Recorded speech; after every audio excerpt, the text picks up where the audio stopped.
Bien, rebonjour à toutes et à tous. Très heureux de vous retrouver à nouveau pour un nouveau cycle. Ce thème de l'enfance est un thème magnifique, en effet. Et notre ami Jean Picano a le talent de choisir des thèmes somptueux. Donc, je suis heureux d'intervenir cette année à nouveau. Je partirai d'un roman que vous connaissez peut-être, Des fleurs pour Algernon. Ça a d'abord été une nouvelle de l'écrivain Daniel Case, qui a eu le prix Hugo en 1960, et puis il a transformé cette nouvelle en roman, et ce roman a eu le prix Nebula du meilleur roman en 1966. Donc c'est un roman qui a été très reconnu. Si vous ne l'avez pas lu, je vous le conseille vivement, c'est un roman superbe. Et donc ce roman de Daniel Case m'a paru la meilleure introduction, la meilleure des introductions à mon propos. De quoi s'agit-il? Je résume très vite le scénario. Deux médecins, deux neurobiologistes, on les appellerait ainsi aujourd'hui, font des découvertes importantes sur le cerveau et arrivent à transformer le cerveau d'une souris, ce sont les animaux préférés de nos neurobiologistes, et ils donnent à cette souris des capacités extraordinaires. Elle s'appelle Algernon, d'où le titre du roman, et cette souris donc atteint des performances très supérieures à toutes ses congénères. Et donc, ces médecins obtiennent de l'hôpital où ils travaillent l'autorisation d'appliquer leur manipulation à un individu qui est Charlie Gordon. C'est un simple d'esprit dont le QI est évalué à peu près à 65 ou 70, donc l'équivalent d'un enfant de 5-6 ans.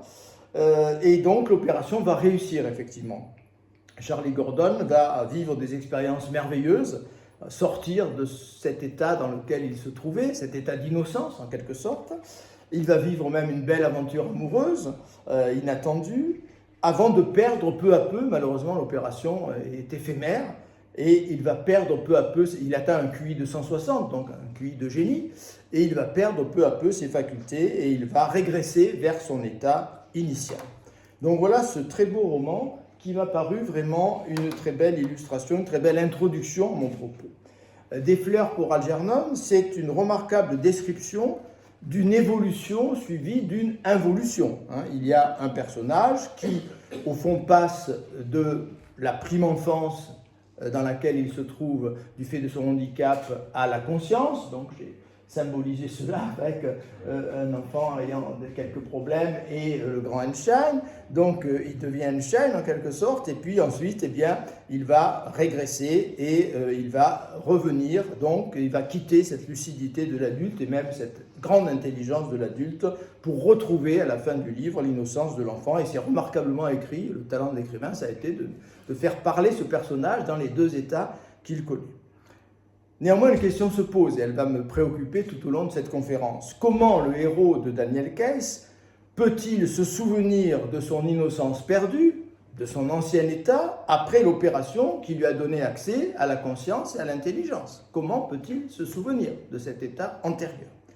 Inversement, comment pourrait-il se souvenir de la lucidité acquise quand il redevient enfant, quand il redevient innocent? Donc ces deux questions, elles seront au cœur de la première partie de ma conférence.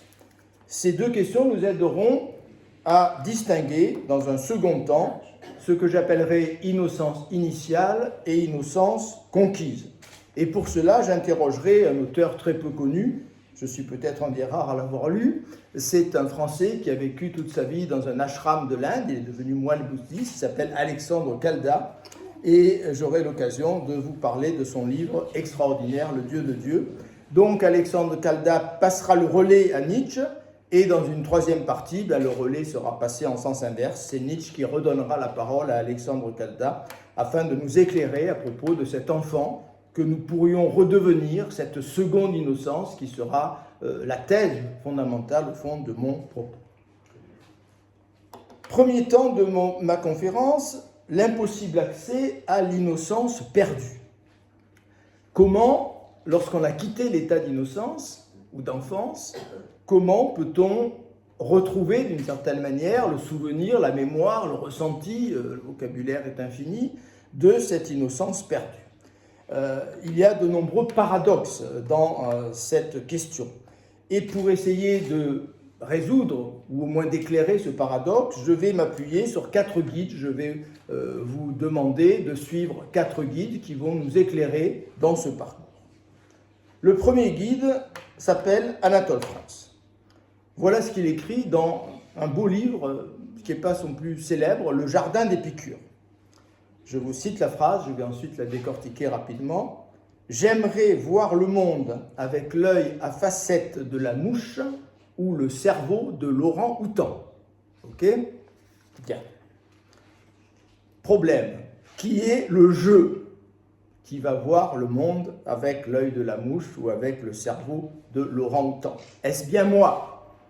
Si c'est moi, ça n'est pas la mouche ou l'orang-outan qui regarde. C'est moi qui regarde et je reste présent dans l'œil de la mouche ou dans le cerveau de l'orang-outan. Autrement dit, je ne suis pas devenu la mouche ou l'orang-outan et donc je ne peux pas voir ce que voit la mouche ou l'orang-outan. Ou bien, deuxième hypothèse, je me suis intégralement à 100% métamorphosé en mouche ou en orang-outan, mais quand je redeviens humain, j'ai perdu évidemment toute mémoire et toute conscience de cette expérience. Et cette expérience, je ferai appel au regretté Jean-François Revel dans un de ses beaux livres, cette expérience, c'est une connaissance inutile. Je n'en retire rien. Vous voyez, donc ce premier guide, Anatole France, qui nous fait un peu avancer dans le paradoxe. Le second guide s'appelle Albert Camus. Voilà ce qu'il écrit dans L'été, L'été qui a été, à mon avis, l'un des plus beaux livres, peut-être le plus beau livre de Camus. Ça a été mon livre de chevet dans mon adolescence. J'ai souvent dit que c'était le livre qui m'avait rendu philosophe. Voilà ce qu'il écrit dans L'été. Je vous lis ces lignes très belles. Dans la ville et à certaines heures, quelle tentation de passer à l'ennemi. Quelle tentation de s'identifier à ces pierres, de se confondre avec cet univers brûlant et impassible qui défie l'histoire et ses agitations. Cela est vain sans doute, mais il y a dans chaque homme un instinct profond qui n'est ni celui de la destruction ni celui de la création. Il s'agit seulement de ne ressembler à rien. Devenir une pierre au soleil, fuir l'histoire et ses agitations. Mais on est dans le même paradoxe que à l'instant précédent. J'aimerais au fond redevenir une pierre au soleil, mais une pierre au soleil qui puisse dire « comme il est bon d'être une pierre au soleil, comme il est bon d'avoir fui l'histoire et ses agitations ». Alors là, je lance un appel à la salle, si vous rencontrez un jour une pierre capable d'une telle réflexion, prévenez-moi immédiatement, même à 2 heures du matin, je vous en serai infiniment reconnaissant. Troisième guide. Nous le retrouvons une première fois, il va nous accompagner dans la suite de la conférence, qui est Frédéric Nietzsche. Voilà ce qu'il écrit dans la seconde inactuelle, qui est l'un de ses plus beaux textes de jeunesse, de l'utilité et des inconvénients de l'histoire pour la vie. Je vous lis ce texte, il est un tout petit peu long, mais il est important. Observe le troupeau qui paît sous tes yeux. Il ne sait pas ce qu'est hier ni ce qu'est aujourd'hui. Il gambade, il broute, il se repose, il digère, il gambade à nouveau, ainsi du matin au soir, jour après jour, étroitement attaché par son plaisir et son déplaisir au piquet de l'instant, ne connaissant pour cette raison ni mélancolie ni dégoût. C'est là un spectacle éprouvant pour l'homme, qui regarde de lui l'animal du haut de son humanité, mais envie néanmoins son bonheur, car il ne désire rien d'autre que cela, vivre comme un animal, sans dégoût ni souffrance. Mais il le désire en vain. Vous voyez, on retrouve la même locution que chez Camus, c'est intéressant, en vain, car il ne désire pas comme l'animal. Et vous avez une fin de texte extrêmement ironique qui est très belle, enfin pleine d'humour. L'homme demanda peut-être un jour à l'animal « Pourquoi ne me parles-tu pas de ton bonheur? Pourquoi restes-tu là à me regarder ?» L'animal a voulu répondre. L'animal a voulu lui dire « Cela vient de ce que j'oublie immédiatement ce que je voulais dire. » Mais il oublia aussitôt cette réponse et resta muet. Et l'homme continua de s'étonner. Je vous lis la fin, quelques lignes plus loin, qui est un résumé très puissant de ce que Nietzsche nous dit dans cette image du troupeau. Et là, on va voir l'enfant qui apparaît. L'homme s'émeut, comme au souvenir d'un paradis perdu, en voyant le troupeau à la pâture. Alors, petite parenthèse, il faut peut-être être un peu allemand ou un peu germanique pour s'émouvoir devant le troupeau à la pâture. Je referme la parenthèse. L'homme s'émeut en voyant le troupeau à la pâture, ou bien, et là on retrouve une expérience qui nous est commune, indépendamment des cultures, ou bien plus proche et plus familier, l'enfant. L'enfant qui n'a pas encore un passé à renier, et qui joue, aveugle et comblé, entre les barrières du passé et de l'avenir. Nietzsche, dans ce texte, qu'il faudrait du temps pour décortiquer davantage, ajoute un nouvel élément au paradoxe soulevé par Anatole France et par Albert Camus que nous venons d'entrevoir. Il ajoute un nouvel élément que j'appellerais le cercle vicieux du jugement. Je crois l'animal heureux, je crois l'enfant heureux, mais en réalité, je n'ai aucun moyen de savoir ce qu'il en est du bonheur de l'animal ou du bonheur de l'enfant. Je n'ai aucun contact avec ce bonheur. Que puis-je bien connaître de l'aveuglement de l'enfant enfermé, comme dit Nietzsche, entre les barrières du passé et de l'avenir? Moi qui ai accédé à la conscience, moi qui ai accédé à la temporalité.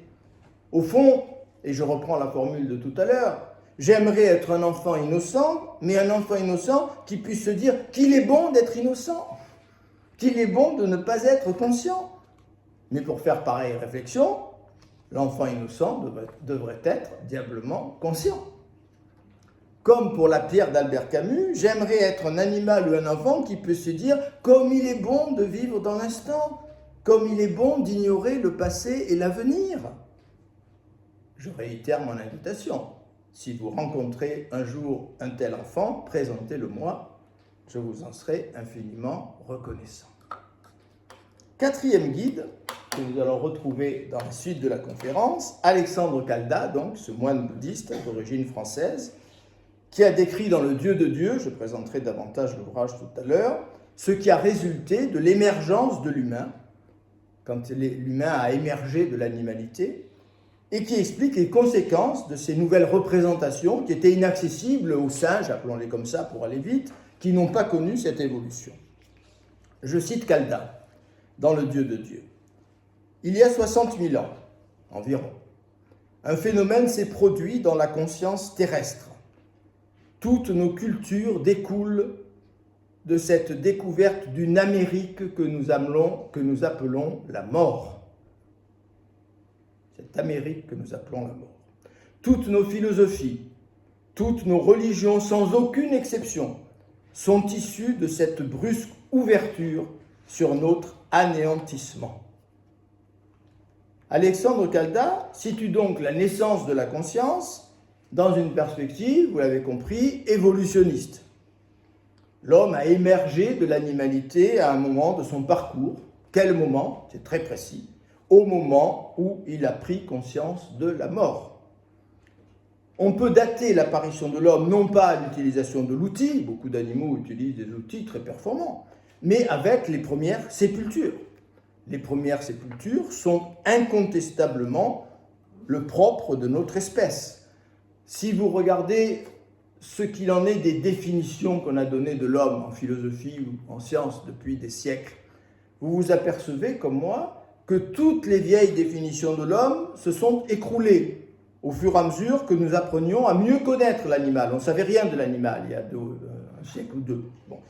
Au fur et à mesure que nous avons mieux connu, grâce à l'éthologie en particulier, d'autres disciplines, l'animal, nous avons compris finalement que toutes les anciennes définitions, animal parlant, animal raisonnable, animal social, animal travailleur, se sont écroulées, elles n'ont plus de sens. La seule définition qui a résisté et qui résistera sans doute très longtemps et peut-être éternellement à toutes les découvertes, c'est celle qui fait de lui l'animal qui donne une sépulture assez semblable. Si vous découvrez dans vos parcours éthologiques ou dans vos documentaires, un jour, un animal qui enterre son semblable, là aussi, prévenez-moi, je vous serai infiniment reconnaissant. Mais sitôt dotés de la conscience de la mort, nos ancêtres qui ont connu cette mutation, c'est une mutation, c'est une métamorphose, ont perdu tout souvenir de leurs anciens ressentis, de leurs anciennes perceptions, de leur ancien être au monde, pour employer un jargon philosophique, de la façon dont ils voyaient et ressentaient les choses avant cette mutation. Et deuxième idée très importante, et j'y reviendrai largement dans la suite de ma conférence, ils ont évidemment été tout aussi incapables de partager leur nouvelle conscience, leur conscience de la mort, avec ceux qui n'avaient pas vécu pareille métamorphose. Si vous doutez de ce que je suis en train de vous dire, je vous propose une expérience très simple essayer d'entamer un dialogue métaphysique avec un chimpanzé dans un zoo. Un chimpanzé, c'est-à-dire l'animal avec qui nous partageons, je le rappelle, 98,47% de notre patrimoine génétique, donc c'est notre frère, presque jumeau. Essayez d'entamer dans un zoo un dialogue métaphysique, d'expliquer votre conscience de la mort à un chimpanzé. Je vous souhaite bien du plaisir. Nous allons maintenant, dans un deuxième temps de notre exposé, évoquer ce que j'appellerai l'innocence reconquise. Accordons à Alexandre Calda qu'avec la conscience de la mort, notre espèce a basculé dans un nouvel univers, dont les autres vivants n'ont pas la moindre idée, la moindre représentation. Conscient de la mort, conscient en même temps avec la mort de l'irréversibilité du temps, c'est inséparable, nous avons accédé à quoi? Nous avons accédé fondamentalement à l'univers moral, à l'univers du bien et du mal, au monde de la faute, au monde de la responsabilité, puisque avec cette conscience du temps, je compare le présent au passé, je compare avec mon imagination également ce qui a été à ce qui aurait pu être, et c'est là qu'apparaissent la faute, la responsabilité, etc. Nous y avons accédé brutalement, parce que je vous mets au défi de trouver une transition, un moyen terme entre l'innocence et la conscience morale. Il n'y a pas de moyen terme. Aucune étape intermédiaire n'aurait de sens. Nous retrouvons ici le paradoxe exploré dans notre première partie. Ayant perdu toute mémoire de la vie innocente qui a précédé l'émergence de la conscience, nous sommes néanmoins suffisamment lucides pour ressentir le fait que la conscience nous a installés dans une dualité à la fois prodigieuse et douloureuse. Dualité prodigieuse, en un sens, parce que même si nous n'avons pas de souvenir précis de notre ancienne innocence, nous sommes fiers de cette mutation que nous avons subie. Fierté, reconnaissons-le, quelque peu stupide, parce que nous n'avons rien fait pour vivre cette mutation. Nous n'y sommes pour rien. Pour pouvoir revendiquer l'accès à la conscience du temps de notre innocence, il aurait fallu être conscient avant d'être conscient. Nous n'avons rien fait pour devenir conscients. La conscience nous est tombée dessus, ainsi que le met en image la belle parabole biblique du Saint-Esprit qui descend sur les apôtres. Cette fierté, je l'ai déclarée un peu stupide, mais elle a quand même un petit côté raisonnable. Si nous nous comparons aux autres créatures qui n'ont pas connu cette mutation, eh bien, si nous confrontons leurs capacités avec les possibilités révolutionnaires que cette mutation nous a offertes, nous pouvons être fiers au fond de notre humanité, même si, encore une fois, nous n'y sommes pour rien. Donc, dualité prodigieuse, mais dualité douloureuse. Parce que bien que privée de la connaissance de l'innocence perdue, notre intelligence nous autorise à mesurer tous les effets pervers de la mutation subie. Ces effets pervers, Nietzsche en est peut-être le meilleur explorateur, comme nous l'avons rappelé en lisant quelques lignes de la seconde inactuelle. Parce qu'avec cette dualité sont apparues les idées de punition, ignorées du monde animal, les idées de vengeance, les idées de culpabilité. Avec la conscience de la mort sont apparues les craintes concernant l'au-delà, concernant la vie après la vie. Avec la conscience est apparu le cortège de drames et de violences que les religions ont semés sur la planète. Si bien qu'une espérance surgit inévitablement, l'espérance d'une innocence reconquise, d'une seconde innocence. Si nous avons pu nous arracher à l'ignorance animale ou enfantine, comment ne pas rêver d'une seconde mutation? D'une mutation qui ne serait pas régressive, à la manière de ce que vit le pauvre Charlie Gordon dans le roman Des fleurs pour Algernon, mais qui serait axée à un monde aussi différent du monde moral que le monde moral l'a été du monde animal dont nous sommes défaits, d'une certaine manière. C'est à la logique de ce rêve que se consacre l'auteur du Dieu de Dieu, Alexandre Calda. Je cite l'une des belles phrases de cet ouvrage, remarquablement écrit. « L'innocence est reconquise, ou plutôt l'état sans péché, qui se conquiert en échappant à l'emprise du temps cette innocence est révélée. Il n'est pas retour en arrière. Ce n'est pas un retour à un Éden préhistorique, à une idiotie préhumaine. Il s'agit de la découverte par-delà toute morale, tout dogme, toute confession, d'une inévitable transcendance de l'humanité. Transcendance de l'humanité. Alors je vais vous faire une confidence que j'ai rarement fait publiquement, je crois même que c'est la première fois, donc vous n'êtes pas venus pour rien. Le Dieu de Dieu d'Alexandre Calda, c'est l'un des grands chocs intellectuels de ma vie de philosophe, peut-être le plus grand choc intellectuel de ma vie de philosophe. J'ai découvert un peu par hasard ce livre en lisant une chronique, on en a très peu parlé. Qu'est-ce qui m'a à ce point ému, je crois, je peux parler d'émotion, en lisant cet ouvrage? Deux choses. La première, j'ai retrouvé, en lisant ce livre, l'intégralité de mon cours de philosophie sur le thème de la conscience.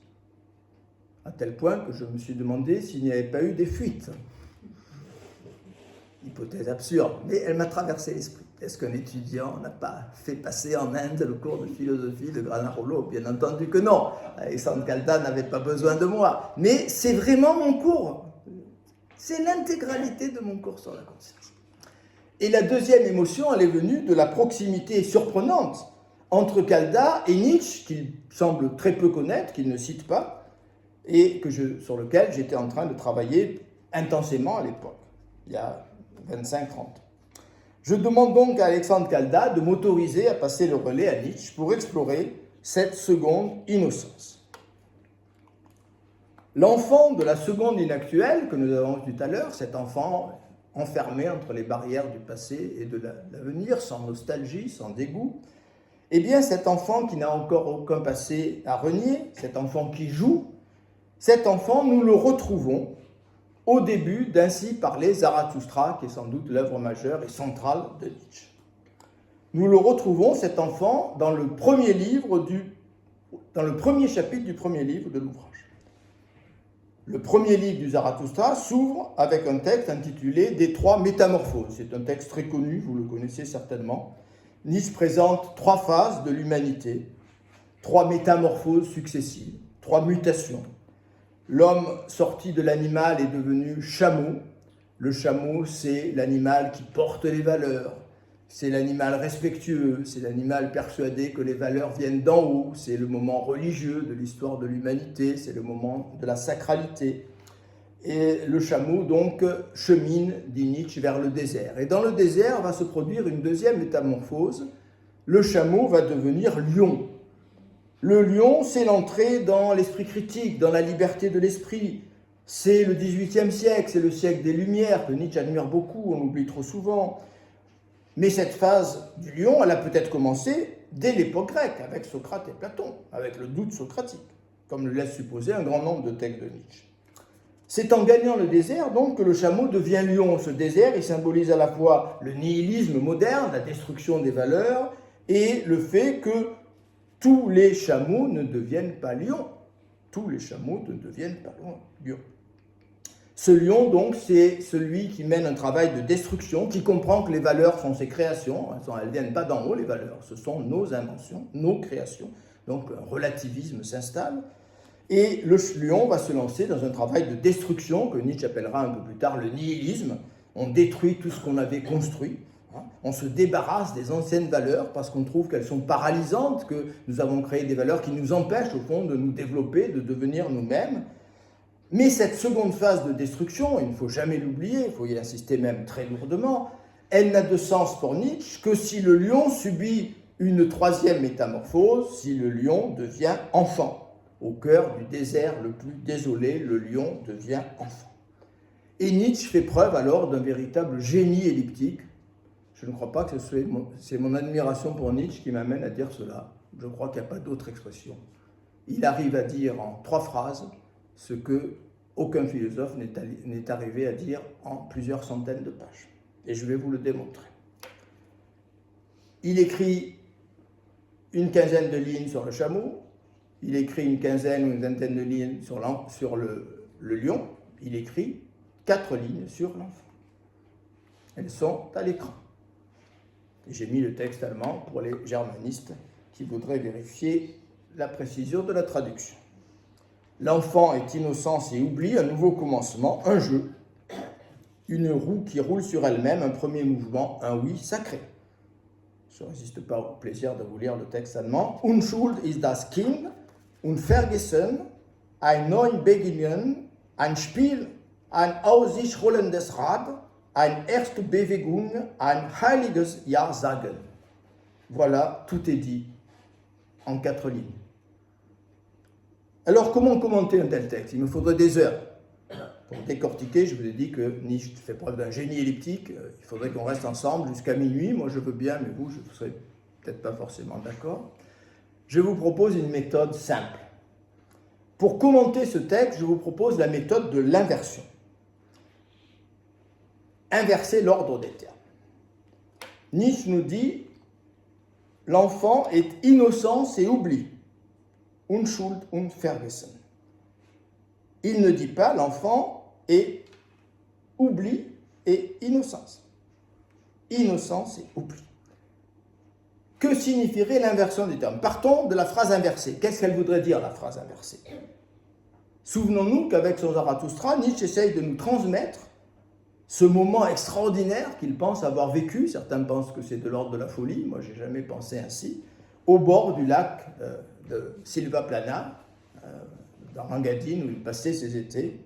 Il y a un monument qui célèbre ce moment. Août 1881, Nietzsche vit un moment d'extase. Il dit qu'il a vu le retour éternel. J'ai consacré à cette expérience du retour éternel l'intégralité de mon premier livre sur Nietzsche. Il m'arrive de dire que c'est peut-être le meilleur et que j'aurais dû m'arrêter là, mais j'ai persévéré bêtement. J'ai consacré donc à ce moment l'intégralité de mon premier livre, publié en 1993, L'individu éternel, l'expérience nietzschéenne de l'éternité. Je reviens à l'inversion. Si Nietzsche avait écrit « L'enfant est oubli et innocence », quel aurait été son message? Il nous aurait dit « L'enfant qui vient au monde oublie, à l'instant où il vient au monde, toutes ses vies antérieures, tout ce qu'il a appris dans l'autre dimension. » Nous serions alors très proches de la pensée de Platon.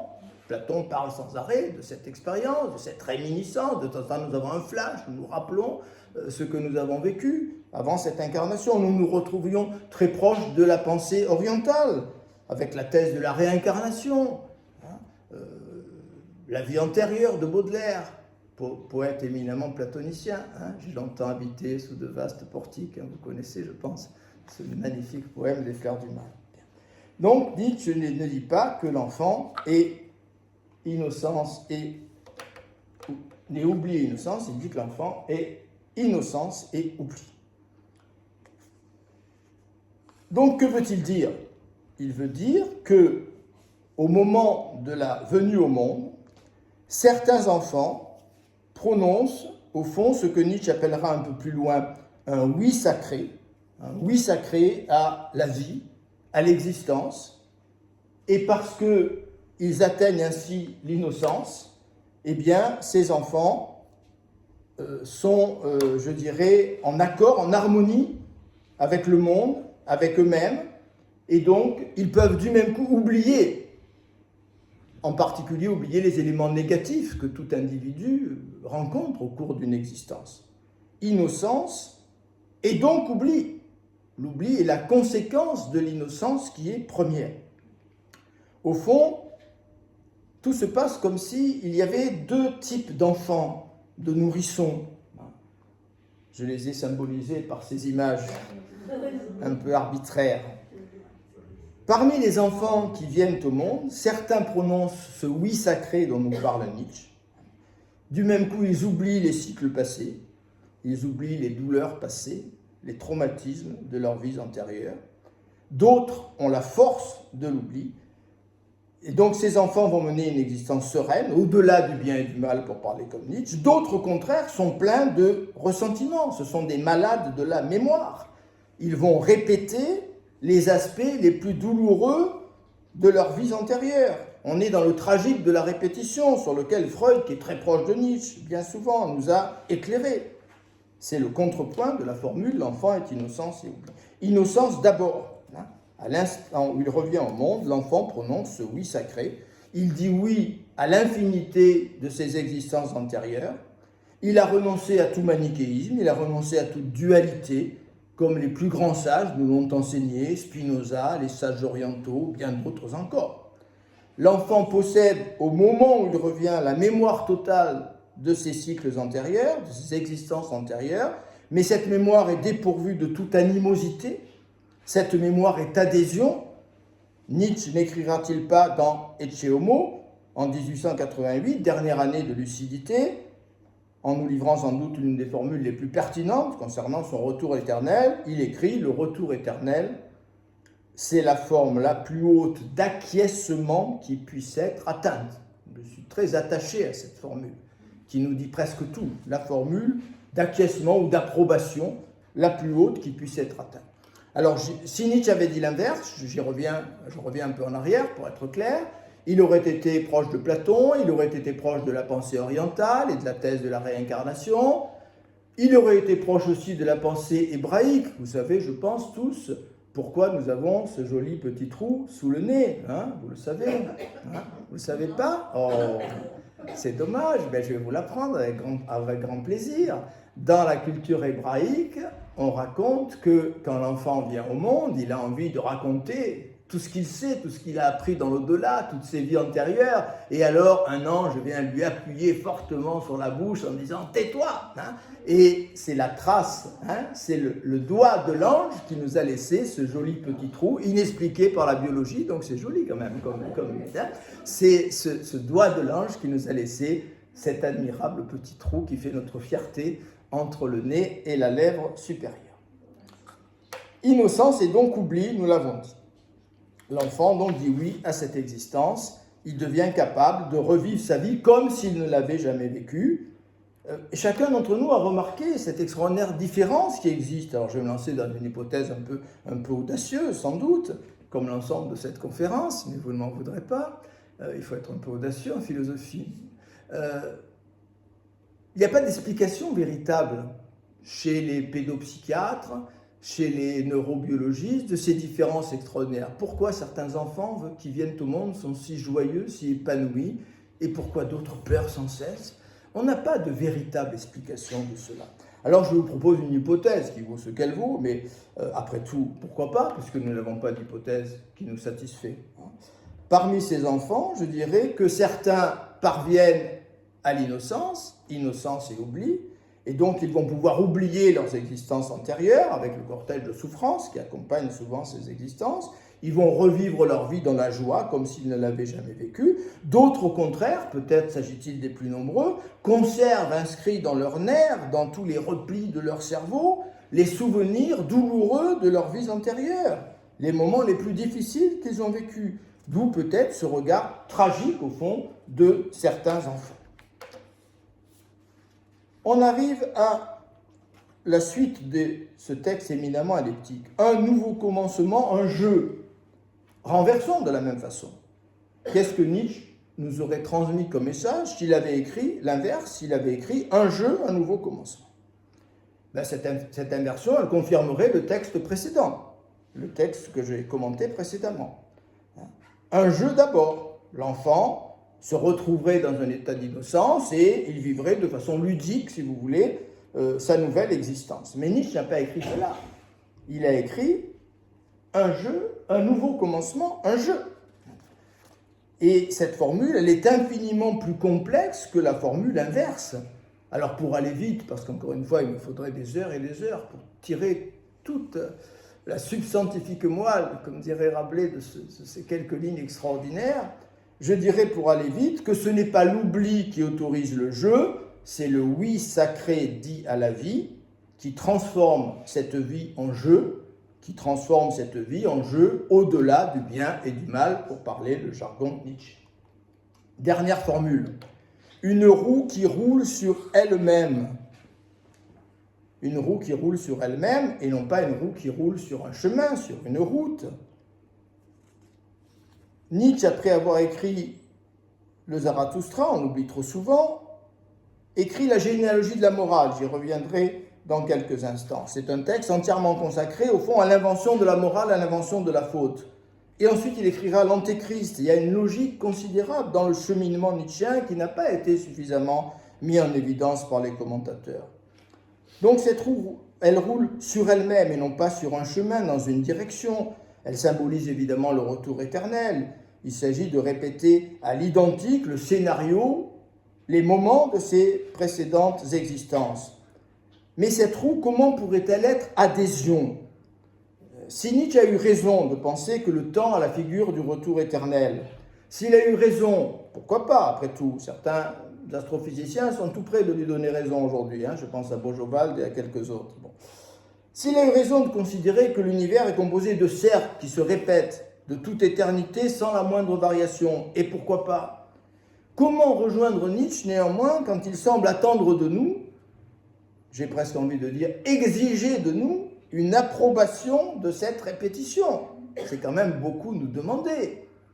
Nietzsche nous demanderait d'aller au-delà du stoïcisme. Vous savez que les stoïciens nous demandent d'accepter tout ce qui nous arrive. Nietzsche nous demande d'aimer ce qui nous arrive. Est-ce que ce n'est pas une demande excessive ?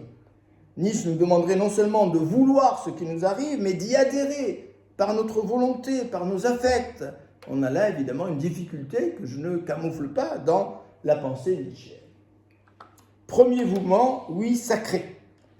J'en viens à cette expression premier mouvement. L'enfant peut s'engager dans le cycle des cycles par un premier mouvement. Il rejoint ce que j'ai appelé dans mon livre « L'individu éternel », l'instant zéro. Tout se passe comme si l'enfant se trouvait au début de l'univers. Parce que je vous fais remarquer, mais ça demanderait un long développement, que si le retour est éternel, il n'y a pas eu de commencement. Sinon, il n'est pas éternel. Si le retour éternel a commencé, il n'est pas éternel. S'il y a eu une première boucle, le retour n'est pas le retour éternel. Donc le retour éternel, c'est un temps qui n'a jamais commencé. Et donc à la limite, qui ne répète rien. Bon, je ne veux pas vous faire mal à la tête, je m'arrête là, mais on pourra peut-être en discuter tout à l'heure. Donc cet enfant qui recommence sa vie en toute innocence, il va rejoindre ce temps du retour éternel, qui est un temps sans commencement ni fin, un temps en dehors du temps. Dans la 4e de couverture de mon livre « L'individu éternel », j'ai écrit cette formule « être dans le temps, hors du temps ». C'est ce que Nietzsche nous propose.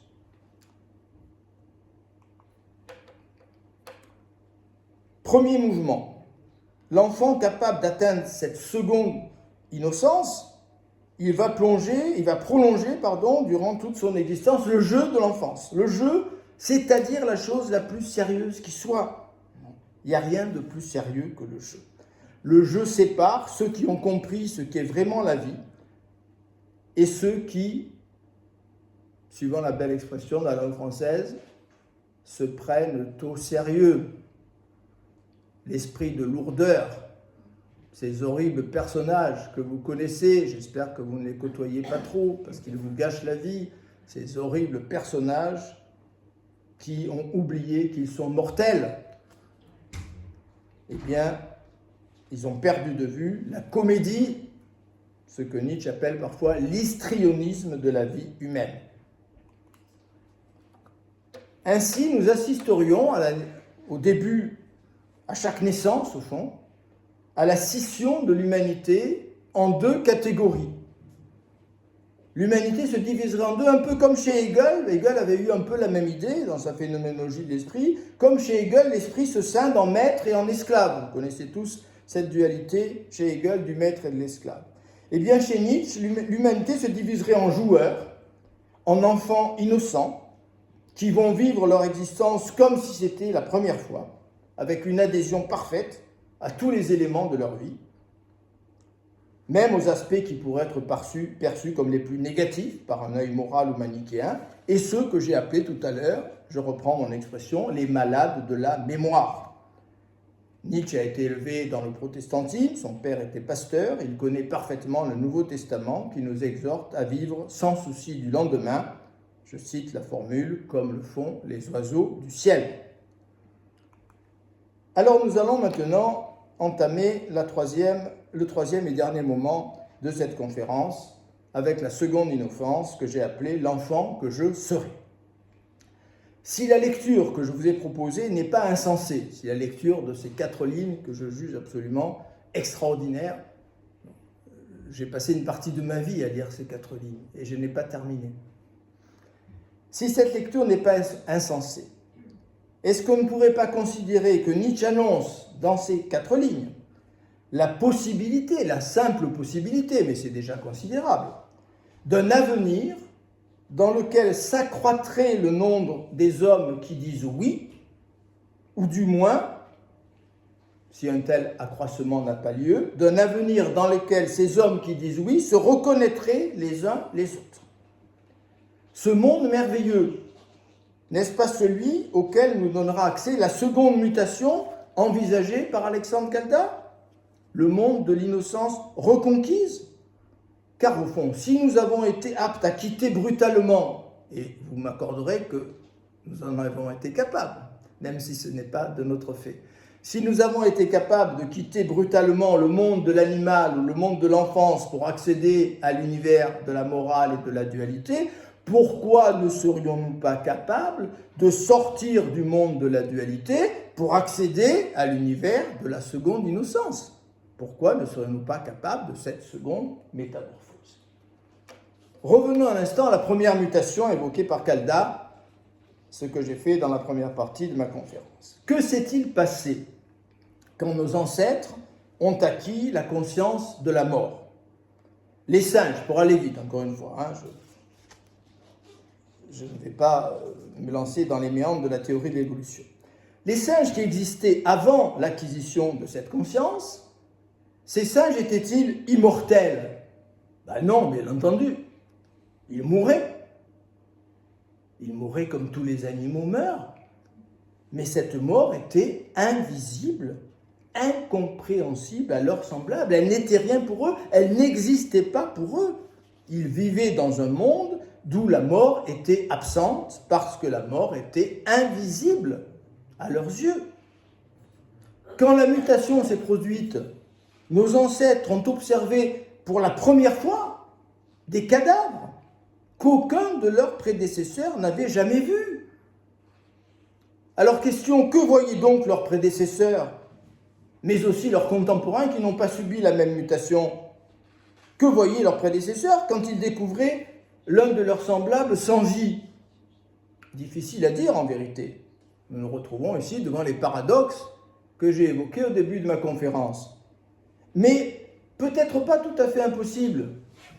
Si l'on compare l'animal au jeune enfant, les psychologues de l'enfant, depuis plusieurs décennies, nous ont appris à dater la naissance de la conscience de la mort chez l'enfant. On a des découvertes irréfutables sur ce plan-là. Avant l'apparition de cette conscience de la mort dans la petite enfance, l'enfant, que voit-il quand il voit un cadavre? Il voit un corps immobile, il voit un corps qui dort. Et quand quelqu'un décède autour de lui, dans la famille, eh bien, ce décès est conçu comme une disparition, comme une absence, comme un long voyage, comme un long éloignement. On le pousse peut-être parfois dans cette direction, avec les paroles qu'on emploie pour le rassurer. Un éloignement durable. L'enfant ne perçoit pas la mort jusqu'à un certain moment de son développement. La mort est étrangère à son univers, comme elle est chez ces singes qui n'ont pas encore subi la mutation dont nous parle Caldas. Quand la conscience de la mort a été donnée à certains de nos ancêtres, je dis bien à certains, d'autres sont restés dans l'état où ils étaient. Elle les a séparés à jamais de tous ceux de leurs congénères qui n'avaient pas subi cette mutation. Alexandre Caldas nous propose très logiquement de raisonner par analogie. Si demain, une seconde mutation, et pourquoi pas, puisque nous avons vécu la première, conduit certains d'entre nous dans un univers au-delà de la dualité, mon ami Nietzsche dirait au-delà du bien et du mal. Donc si une seconde mutation conduit certains d'entre nous au-delà de la dualité, tous ceux qui n'auront pas subi la même mutation seront aveugles à l'événement qui s'est déroulé, totalement aveugles. Quant aux mutants eux-mêmes, ils seront incapables de faire comprendre, de faire entrevoir aux non-mutants le monde dans lequel désormais leur existence se déploie. Même si les mots nous font ici défaut, Alexandre Calda a le mérite de tenter de verbaliser un tel événement. Qui nous dit qu'un changement se produisant en nous demain, nous ne verrons pas du même coup l'univers changer sous nos yeux extatiques, tandis qu'autour de nous, ceux que n'aura pas touché la métamorphose continueront de le voir comme nous le voyons aujourd'hui. Alors pour éclairer, ou peut-être pour compliquer encore les choses, je vais me permettre un brin de provocation, et ceux qui me connaissent savent que je ne suis pas tout à fait indifférent à la provocation. Imaginons, supposons un instant que celui qui est devant vous, Philippe Granarolo, ait subi cette mutation. Vous me regardez avec des yeux inquiets. Supposons que Philippe Granarolo ait subi cette mutation, qu'il est propulsé dans ce nouvel univers, dans cette nouvelle vision de la réalité, dans cette seconde innocence. Supposons que moi, Philippe Granarolo, j'existe depuis cette mutation dans un univers qui n'a plus rien de commun avec celui qui était le mien et avec le vôtre, si vous n'avez pas connu cette mutation, ce que j'ignore bien sûr. Deux implications majeures découleraient de cette supposition. Je rappelle avec insistance que c'est une supposition. Première implication, vous seriez incapable de voir en moi un mutant totalement différent de vous. Les chimpanzés, alors je vous rassure, je ne prends pas pour des chimpanzés, mais je reviens en arrière, rappelez-vous, les chimpanzés dont parle Calda, que j'ai interpellé dans la première partie de la conférence, quand ils vous voient de l'autre côté de la grille, dans un zoo, est-ce qu'ils vous voient comme des humains ? Bien sûr que non, ils n'ont aucune idée de ce qu'est l'humain. Ils vous voient comme des chimpanzés, plus ou moins semblables à eux. Ils n'ont pas tout à fait tort, puisqu'on a presque 100% de commun avec eux au niveau du patrimoine génétique. Donc, première implication, vous ne pouvez pas savoir que je suis passé dans une autre dimension. Tant pis pour vous. Seconde implication, moi qui ai subi, qui aurais subi cette métamorphose, je suis dans l'incapacité radicale de vous faire ressentir dans quel univers se déroule à présent mon existence. Vous voyez, double ignorance, double impossibilité. Seul Alexandre Calda m'a aidé à comprendre. C'est pour ça que ce livre m'a fait un choc aussi considérable, je le disais tout à l'heure. Seul Calda m'a fait comprendre ce que Nietzsche a probablement vécu au bord du lac de Sils Maria au début du mois d'août 1881 et que j'ai essayé d'interpréter. Il fallait être aussi audacieux et fou que Granarolo pour se lancer dans cette aventure. Aucun commentaire de Nietzsche n'a osé le faire. Il fallait être un peu frappadingue. Ce que Nietzsche a vécu au bord du lac de Sils Maria, c'est une sortie de la dualité. C'est un nouveau regard. C'est l'accès à un univers sans comparaison aucune avec le monde moral dans lequel nous déployons nos existences depuis la première mutation, celle qui a transformé le singe en homme. Alexandre Calda prend le risque de verbaliser l'indicible quand il écrit « Et le jour où vraiment nous ne croirons plus au mal, avec un grand M, le jour où notre pensée ne verra plus la nuit en nous, nous ne la verrons plus hors de nous. Alors pointera le jour éternel annoncé par l'Apocalypse. » Il est temps de conclure sur cette seconde innocence, ce que j'appellerais le retour sans retour. Lorsque Nietzsche a vécu cette expérience de l'éternité, il a regagné ensuite le monde de ses semblables. Cette expérience a été éphémère, sans lendemain. Et il s'est trouvé au pied d'une montagne impossible à gravir. Les 8 années de lucidité qui lui restaient à vivre, de 1883 à 1888, à 88, il les a employées du mieux qu'il pouvait, d'une part pour tenter de se souvenir de l'univers dans lequel il avait brièvement pénétré, et d'autre part pour élaborer un chemin rationnel pour ouvrir les portes de cet univers perdu. Mais la tâche était quasiment impossible. Notre philosophe s'est égaré alors dans ce que j'appellerais le labyrinthe du temps paradoxal. Il a essayé de penser ce qu'il avait vécu, mais il n'y est pas parvenu. Pourquoi temps paradoxal? Parce qu'un temps qui n'a jamais commencé et qui pourrait cependant recommencer, un temps hors du temps, défie notre pensée, défie notre imagination. Voilà peut-être l'une des raisons qu'aucun commentateur, à ma connaissance, n'avait exposé avant moi. Voilà pourquoi Nietzsche évoque Ariane dans les derniers mois de sa vie lucide, alors qu'il est au bord peut-être de l'effondrement mental. Il évoque Ariane parce qu'il cherche le fil qu'Ariane a donné à Thésée pour sortir du labyrinthe. Il évoque Ariane parce qu'il attend d'Ariane qu'elle lui donne le fil qui lui permette de sortir de ce labyrinthe du temps paradoxal. Mais il suffit, et là encore j'en veux un peu aux commentateurs de Nietzsche, il suffit de lire les titres, et moi je suis un peu énervé, alors je me calme tout de suite, mais quand je constate la bêtise de certains commentateurs. Nietzsche nous a laissé des indices extraordinaires, c'est un des philosophes qui nous a laissé le plus d'indices sur son chemin. Il suffit de lire les titres des ouvrages qui ont suivi Ainsi parlait Zarathustra, qui est écrit entre 1883 et 1885. Ces titres sont suffisamment transparents pour nous éclairer. 1886, Par-delà bien et mal. De quoi s'agit-il? Eh bien, de naisser pour nous faire entrevoir le nouvel univers au-delà de la dualité, dans lequel vivront les hommes qui ont subi cette métamorphose que Nietzsche n'a connue que de façon éphémère, début août 1881.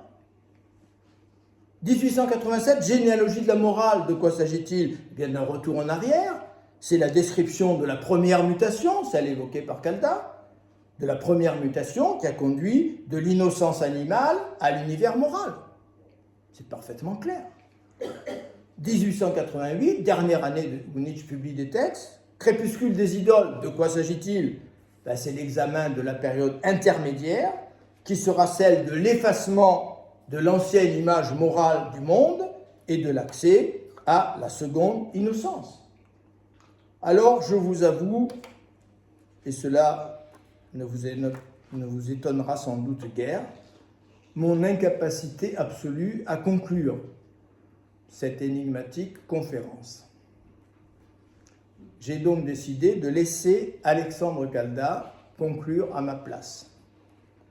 Il me semble exprimer mieux que moi, et même mieux que Nietzsche, ce que Nietzsche n'est pas parvenu à éclairer sur cette seconde métamorphose. Alors j'ai mis un extrait sur le diaporama, mais je vous lis le petit paragraphe dans sa totalité. Et ce petit paragraphe sera ma conclusion, j'espère que vous ne m'en voudrez pas. De l'intuition primitive de la mort, qui avait toujours existé, mais que la créature ne percevait pas, nous sommes passés à l'intuition de la non-mort, qui elle aussi a peut-être toujours existé, mais que nous ne percevons pas. De la perception de la mort, nous sommes nés. De la perception de la non-mort, une race naîtra qui sera nous, dépouillée de nous-mêmes et rendue infinie. Je vous remercie de votre extraordinaire attention.